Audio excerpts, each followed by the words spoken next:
لجنہ T V کے محترم دوستو، میں ہوں حامد اختر اور آپ تمام دیکھنے اور سننے والوں کو السلام علیکم ورحمۃ اللہ وبرکاتہ۔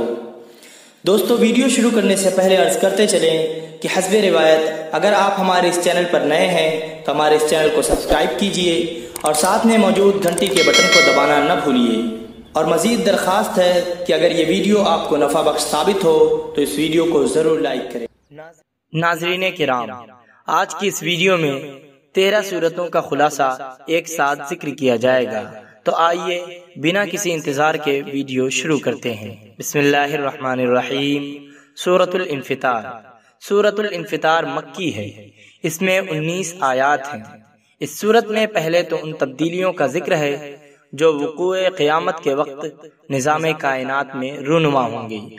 پھر محبت آمیز انداز میں انسان سے شکوہ کیا گیا ہے کہ اے انسان، تجھے آخر کس چیز نے اپنے پروردگار کے بارے میں دھوکے میں ڈال رکھا ہے کہ اس کے احسانات کو بھلا کر تو معصیت اور ناشکراپن پر اتر آیا ہے۔ اصل بات یہ ہے کہ تمہیں جزا کے دن کا یقین نہیں ہے، حالانکہ وہ تو آ کر رہے گا، اور کرامن کاتبین تمہاری زندگی کا کچا چٹھا تمہارے سامنے پیش کر دیں گے۔ پھر تمہیں ابرار اور فجار دو گروہوں میں تقسیم کر دیا جائے گا۔ ابرار نعمتوں کی جگہ یعنی جنت میں جائیں گے، اور فجار عذاب کی جگہ یعنی دوزخ میں ہوں گے۔ ناظرین کرام، سورۃ الانفطار مکمل ہوئی۔ اب اگلی سورت سورۃ المطففین کے بارے میں ذکر کریں گے۔ سورہ مطففین مکی ہے، اس میں 36 آیات ہیں۔ اس سورت میں بھی بنیادی عقائد سے بحث کی گئی ہے۔ یوم القیامہ کے احوال اور احوال اس میں خاص طور پر مذکور ہیں، لیکن اس کی ابتدائی آیات میں ان لوگوں کی مذمت کی گئی ہے جو تطفیف جیسی اخلاقی کمزوری میں مبتلا ہے۔ تطفیف کا معنی ہے ناپ تول میں کمی کرنا۔ ارشاد ہوتا ہے، بڑی خرابی ہے ناپ تول میں کمی کرنے والوں کی، کہ جب لوگوں سے ناپ کر لیتے ہیں تو پورا پورا لیتے ہیں، اور جب انہیں ناپ کر یا تول کر دیتے ہیں تو کم دیتے ہیں۔ بعض حضرات نے تطفیف کا دائرہ وسیع کر دیا ہے۔ امام قشیری رحمہ اللہ فرماتے ہیں کہ تطفیف وزن اور کیل میں بھی ہوتی ہے، عیب کے ظاہر کرنے اور چھپانے میں بھی، انصاف کے لینے اور دینے میں بھی۔ جو شخص اپنے لیے تو پورا پورا انصاف چاہتا ہے مگر دوسروں کے ساتھ انصاف نہیں کرتا، وہ اللہ تبارک و تعالی کی نظر میں مطفف ہے۔ یوں ہی جو شخص اپنے مسلمان بھائی کے لیے وہ چیز پسند نہیں کرتا جو اپنے لیے پسند کرتا ہے، اسی طرح جو شخص لوگوں کے عیب دیکھتا ہے مگر اپنے عیب نہیں دیکھتا، اسی طرح جو لوگوں سے اپنے حقوق مانگتا ہے لیکن ان کے حقوق ادا نہیں کرتا، تو یہ سب لوگ اس وعید کے مستحق ہیں۔ جو وعید یہاں مطففین کے لیے بڑی سخت وعید ہے۔ تو تمہارا اپنے بارے میں کیا خیال ہے کہ تم لوگوں کے اموال بلا ناپ تول کے ہتھیا لیتے ہو؟ مطففین کی مذمت کے بعد ان سیاہ دلوں اور بدکاروں کا انجام بتایا ہے جو اللہ کے نور کو بجھانے کے لیے سر توڑ کوشش کرتے ہیں۔ پھر ان کے مقابلے میں ان صلحاء اور ابرار کا تذکرہ ہے جنہیں آخرت میں دائمی نعمتیں میسر ہوں گی۔ سورت کے اختتام پر بتایا گیا ہے کہ یہ سیاہ دل دنیا میں اللہ کے نیک بندوں کا مذاق اڑایا کرتے تھے، لیکن قیامت کے دن معاملہ الٹ ہو جائے گا اور نیک لوگ ان بدکاروں کا مذاق اڑائیں گے۔ ناظرین کرام، سورہ مطففین مکمل ہوئی۔ اب اگلی سورت سورۃ الانشقاق ہے۔ سورہ انشقاق مکی ہے، اس میں 25 آیات ہیں۔ یہ سورتیں یعنی مطففین، انفطار، انشقاق اور تکویر، ان چاروں سورتوں میں قیامت کے احوال مختلف انداز میں بیان کیے گئے ہیں۔ سورہ انشقاق کی ابتدائی آیات میں ان کائناتی تبدیلیوں کا ذکر ہے جو قیامت کے وقت رونما ہوں گے۔ پھر جب قیامت قائم ہوگی تو حساب کے مرحلے سے گزر کر بعض وہ ہوں گے جن کا اعمال نامہ ان کے دائیں ہاتھ میں دیا جائے گا، اور بعض کا اعمال نامہ پیٹھ کے پیچھے سے دیا جائے گا۔ اگلی آیات میں 3 قسمیں کھا کر فرمایا گیا، یقیناً تم ایک حالت سے دوسری حالت پر پہنچو گے، یعنی قیامت کے دن تمہیں مختلف مصائب اور مرحلہ کا سامنا کرنا پڑے گا، اور ہر اگلا مرحلہ پہلے مرحلے سے شدید تر ہوگا۔ البتہ وہ لوگ ان مصائب اور مختلف عذابوں سے محفوظ رہیں گے جو ایمان لائے اور جنہوں نے نیک اعمال کیے۔ ناظرین کرام، سورہ انشقاق مکمل ہوئی۔ اب اگلی سورت سورۃ البروج ہے۔ سورہ بروج مکی ہے، اس میں 21 آیات ہیں۔ اس سورت کی ابتدا میں اللہ تبارک و تعالی نے 3 قسمیں کھا کر فرمایا کہ خندقوں والے ہلاک کیے گئے۔ صحیح مسلم میں خندقوں والے قصے کی نسبت حمیر کے بادشاہوں میں سے آخری بادشاہ ذو نواس یہودی کی طرف کی گئی ہے، جو مشرک تھا اور اس نے ایسے 20,000 افراد کو خندق میں ڈال کر زندہ جلا دیا تھا جو عیسائی بن گئے تھے، اور انہوں نے خدا پرستی چھوڑ کر بت پرستی کرنے سے انکار کر دیا تھا۔ اسی طرح صحیح مسلم وغیرہ میں ساحر، راہب اور غلام کا قصہ بھی منقول ہے۔ جب ایک نوجوان لڑکے کی استقامت دیکھ کر ہزاروں لوگوں نے ایمان قبول کر لیا اور بادشاہ وقت کی دھمکیوں کے باوجود وہ ایمان سے باز نہ آئے تو ان سب کو خندقوں میں دہکتی ہوئی آگ کے حوالے کر دیا گیا۔ تاریخ کا مطالعہ کیا جائے تو ایسے کئی واقعات کا پتہ چلتا ہے جب مذہبی اور نظریاتی اختلاف کی بنا پر مخالفین نے ایک دوسرے کو زندہ جلا دیا۔ آج کی دنیا جسے اپنے مہذب، ماڈرن اور ترقی یافتہ ہونے پر بڑا ناز ہے، ڈیزی کٹر اور اس سے بھی زیادہ خطرناک ہتھیار مسلمانوں پر استعمال کر رہی ہے، جو دیکھتے ہی دیکھتے پوری بستی اور شہر کو جلا کر راکھ کر دیتے ہیں۔ ہیروشیما اور ناگاساکی میں جو کچھ ہوا، کیا یہ آگ کی خندقوں سے کم تھا؟ ہمارے سامنے افغانستان اور عراق میں جو آگ جلائی گئی، کیا یہ آگ ذو نواس کی آگ سے کم درجے کی تھی؟ نہیں، اس کی آگ سے کئی زیادہ مہلک اور خطرناک آگ تھی، جس کا نشانہ کلمہ پڑھنے والے نوجوانوں، بوڑھوں، بچوں، مردوں اور عورتوں کو بنایا گیا۔ فلسطین میں کیا ہو رہا ہے؟ آگ ہی تو ہے جو مسلمانوں پر برسائی جا رہی ہے، اور پورے 50 سال سے مسلسل برسائی جا رہی ہے۔ عرض کرنے کا مقصد یہ ہے کہ اس پر کسی کو تعجب نہیں ہونا چاہیے کہ کیسے 20,000 افراد زندہ جلا دیے گئے۔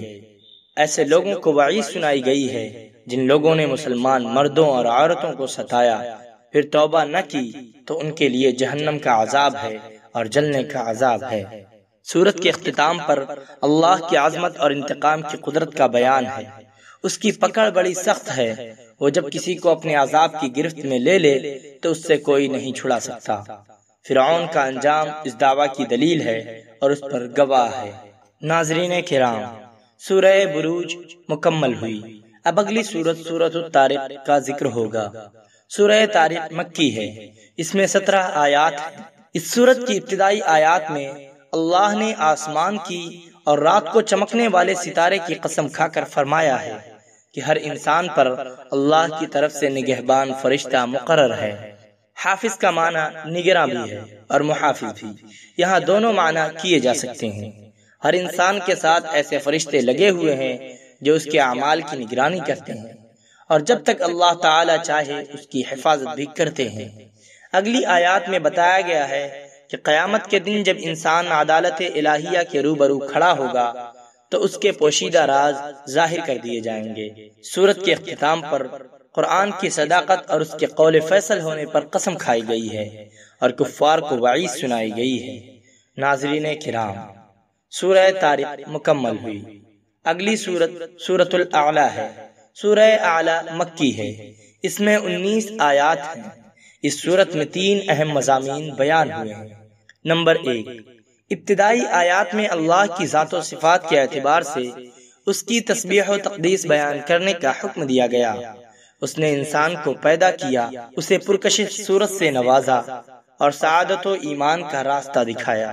نمبر 2، یہ سورت قرآن کریم کا ذکر کرتی ہے اور اس کے حفظ کے آسان ہونے کی بشارت سناتی ہے، اور نبی کریم صلی اللہ علیہ وسلم کو حکم دیتی ہے کہ آپ نفوس کی اصلاح اور اخلاق کی درستگی کے لیے قرآن کے ذریعے نصیحت کیجیے۔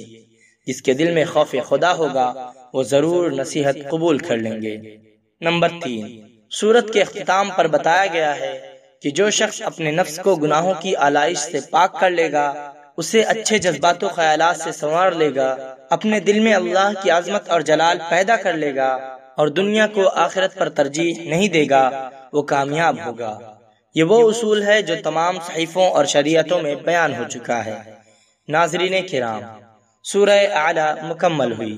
اگلی سورت سورۃ الغاشیہ ہے۔ سورہ غاشیہ مکی ہے، اس میں 26 آیات ہیں۔ قیامت کے ناموں میں سے ایک نام غاشیہ بھی ہے، یعنی چھپا لینے والی۔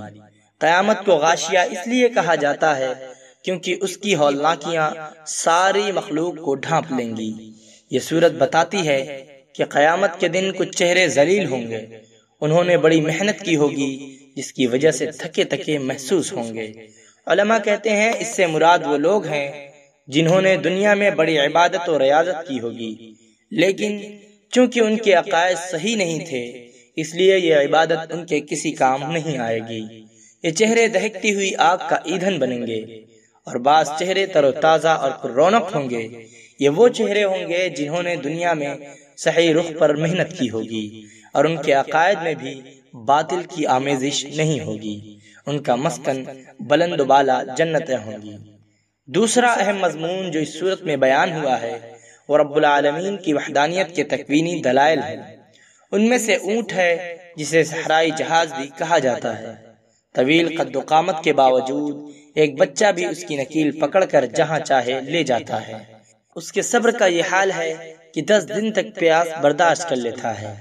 اس کی غذا بہت سادہ ہوتی ہے، ایسی جھاڑیوں سے پیٹ بھر لیتا ہے جنہیں کوئی بھی چوپایا کھانا گوارا نہیں کرتا۔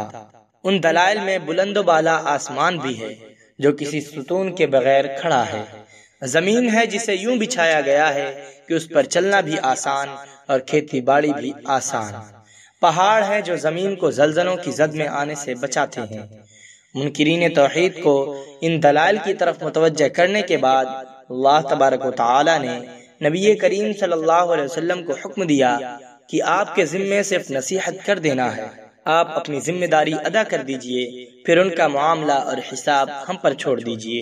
ناظرین کرام، سورہ غاشیہ مکمل ہوئی۔ اب اگلی سورت سورۃ الفجر کا ذکر ہوگا۔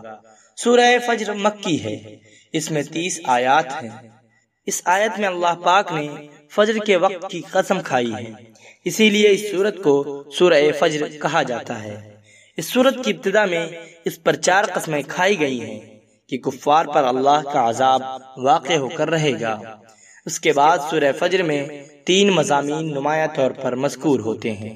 نمبر 1، قوم عاد، ثمود اور فرعون جیسے متکبروں اور فسادیوں کے قصے اجمالی طور پر ذکر کیے گئے ہیں جو اپنی سرکشی اور جرائم کی وجہ سے اللہ کے عذاب کے مستحق ٹھہرے۔ نمبر 2، اللہ کی سنت اور دستور یہ ہے کہ وہ دنیا کی زندگی میں انسان کو خیر و شر، فقر و غنا اور صحت و بیماری جیسی آزمائشوں میں مبتلا کرتا ہے۔ انسان کی طبیعت ایسی ہے کہ وہ اپنے رب کے فضل و احسان کا شکر ادا نہیں کرتا اور اللہ کا دیا ہوا مال اس کی راہ میں خرچ نہیں کرتا۔ وہ مال کی محبت میں بڑا حریص ہے، اس کا پیٹ بھرتا ہی نہیں۔ نمبر 3، قیامت کے دن جو زلزلے اور ہولناک حالات پیش آئیں گے ان کا ذکر کرتے ہوئے بتایا گیا ہے کہ انسان 2 قسموں میں تقسیم ہو جائیں گے۔ شقی لوگ اللہ کے غضب کے حقدار ہوں گے، اور نفس مومن جسے نفس مطمئنہ کہا گیا ہے اسے اپنے رب کی طرف لوٹنے اور جنت میں داخل ہونے کے لیے کہا جائے گا۔ ناظرین کرام، سورہ فجر مکمل ہوئی۔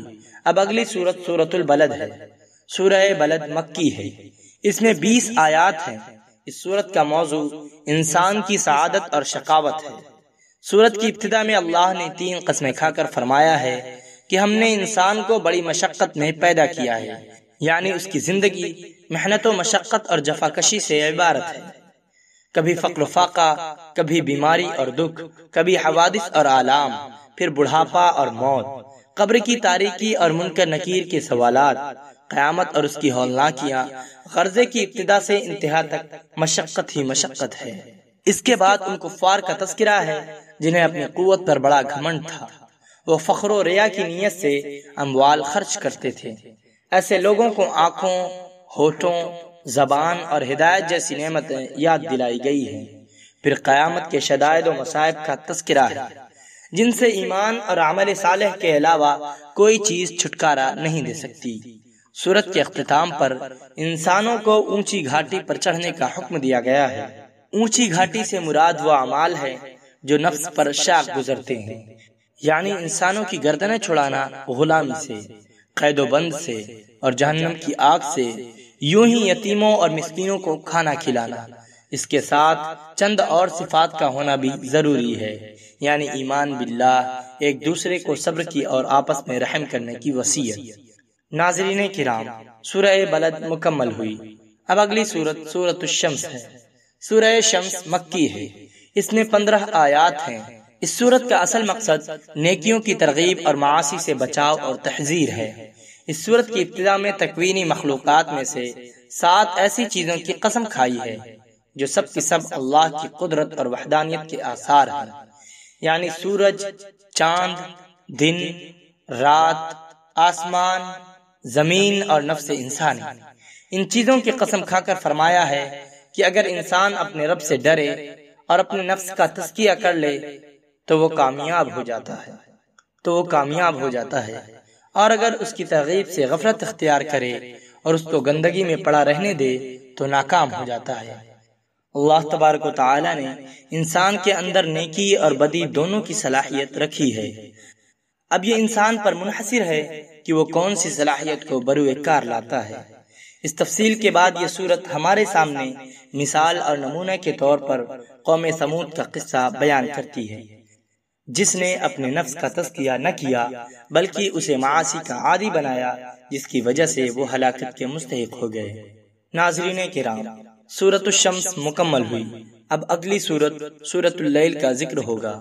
سورہ لیل مکی ہے، اس میں 21 آیات ہیں۔ اس سورت کا موضوع انسانوں کے مختلف قسم کے اعمال اور جد و جہد ہے۔ جب اعمال اور جہد و سعی کا رخ مختلف ہو تو اس کے نتائج بھی مختلف برآمد ہوتے ہیں۔ اس کی ابتدائی آیات میں 3 قسمیں کھا کر فرمایا گیا ہے کہ اے انسانوں، تمہاری سعی مختلف ہے، کوئی متقی ہے اور کوئی شقی ہے، کوئی مومن ہے اور کوئی کافر، کوئی اللہ کی راہ میں خرچ کرتا ہے، کوئی بخل کرتا ہے، کوئی اللہ سے ڈرنے والا ہے اور کسی نے بے نیازی اختیار کر رکھی ہے، کوئی بھلائی کی بات کی تصدیق کرتا ہے اور کوئی تکذیب کرتا ہے۔ انسانوں میں سے جو کوئی اپنے لیے جس قسم کی راہ کا انتخاب کرتا ہے، ہم اس راہ پر چلنا اس کے لیے آسان کر دیتے ہیں۔ سورت کے اختتام پر بتایا گیا ہے کہ اہل ایمان کو رب تعالی دوزخ کے عذاب سے بچا لے گا، اور اس کے لیے ایک مومن صالح کا قصہ بیان کیا ہے جو اپنا مال صرف رضا الہی کی خاطر خرچ کرتا تھا۔ تمام تفاسیر میں ہے کہ یہ آیات حضرت ابو بکر صدیق رضی اللہ عنہ کے بارے میں نازل ہوئی تھی، جن کا مال جہاد کی تیاری، حضور اکرم صلی اللہ علیہ وسلم کی نصرت اور ایسے غلاموں کو خرید کر آزاد کرنے میں خرچ ہوتا تھا جو قبول اسلام کی وجہ سے ظلم و ستم کا نشانہ بنے ہوئے تھے۔ ناظرین کرام، سورۃ اللیل مکمل ہوئی۔ اب اگلی سورت سورۃ الضحیٰ کا ذکر ہوگا۔ سورہ ضحیٰ مکی ہے، اس میں 11 آیات ہیں۔ اس سورت کا موضوع نبی کریم صلی اللہ علیہ وسلم کی شخصیت ہے، اور اس میں 4 مضامین بیان ہوئے ہیں۔ نمبر 1، حضور اکرم صلی اللہ علیہ وسلم کو خطاب کرتے ہوئے اللہ نے قسم کھا کر فرمایا کہ اللہ نے نہ تو آپ کو چھوڑا ہے اور نہ ہی آپ سے ناراض ہوا ہے۔ آپ کے مخالفین اگر حسد اور دشمنی کی بنا پر ایسی باتیں کرتے ہیں تو قطعاً جھوٹ بولتے ہیں۔ نمبر 2، آپ کو 2 عظیم بشارتیں سنائی گئی ہیں۔ پہلی یہ کہ آپ کا مستقبل حال یعنی موجود سے بہتر ہوگا، یا یہ کہ آپ کی آخرت دنیا سے بہتر ہوگی، اور یہ کہ اللہ آپ کو دنیا اور آخرت میں اتنا عطا کرے گا کہ آپ خوش ہو جائیں گے۔ نمبر 3، پھر اللہ نے اپنے 3 احسانات یاد دلائے ہیں۔ آپ یتیم تھے، ہم نے آپ کو ٹھکانہ دیا۔ آپ دین سے بے خبر تھے، ہم نے آپ کو اس کا راستہ دکھایا۔ آپ تنگ دست تھے، ہم نے آپ کو غنی کر دیا۔ نمبر 4، ان 3 نعمتوں کے مقابلے میں آپ کو 3 وصیتوں کی صورت میں گویا شکر کی تلقین کی گئی ہے، یعنی یتیم پر سختی نہ کیجیے، سائل کو جھڑکیے نہیں، اور رب کی نعمتوں کا تذکرہ کیا کریں۔ ناظرین کرام، سورہ ضحیٰ مکمل ہوئی۔ ناظرین کرام، سورہ ضحیٰ مکمل ہوئی۔ اب اگلی سورت سورۃ الانشراح ہے۔ سورہ انشراح مکی ہے، اس میں 8 آیات ہیں۔ اس سورت میں بھی نبی کریم صلی اللہ علیہ وسلم کی شخصیت، آپ کی عظمت اور مقام کا بیان ہے۔ اس سورت میں 4 مضمون بیان ہوئے ہیں۔ نمبر 1، حضور اکرم صلی اللہ علیہ وسلم پر 3 احسانات۔ شرح صدر یعنی اللہ نے آپ کے دل کو حکمت و نور سے بھر دیا اور ہر قسم کے گناہوں اور گندگی سے پاک کر دیا۔ آپ سے اس بوجھ کو ہٹا دیا جس نے آپ کی کمر کو بوجھل کر رکھا تھا، یعنی نبوت اور رسالت کا بوجھ اور اس کے واجبات اور ذمہ داریوں کی ادائیگی۔ آپ کے ذکر کو بلند کر دیا کہ جہاں جہاں اللہ کا ذکر وہیں وہیں حضور اکرم صلی اللہ علیہ وسلم کا ذکر، چاہے اذان ہو یا اقامت، تشہد ہو یا خطبہ۔ نمبر 2، اللہ نے مشکلات کو آسان کرنے اور پریشانیوں کو دور کرنے کا وعدہ فرمایا۔ نمبر 3، آپ صلی اللہ علیہ وسلم کو حکم دیا گیا کہ تبلیغ و دعوت کی ذمہ داری ادا کرنے کے بعد اللہ کا شکر ادا کرنے کے لیے اس کی عبادت میں لگ جائیں اور اس میں اپنے آپ کو تھکا دیں۔ نمبر 4، سب کچھ کرنے کے بعد اللہ پر توکل کریں اور تمام معاملات میں اسی کی طرف رغبت کریں۔ ناظرین کرام، سورہ انشراح مکمل ہوئی۔ ناظرین کرام، اگر یہ ویڈیو آپ کو پسند آئی تو اسے لائک کیجیے اور اپنے احباب سے ضرور شیئر کیجیے۔ السلام علیکم۔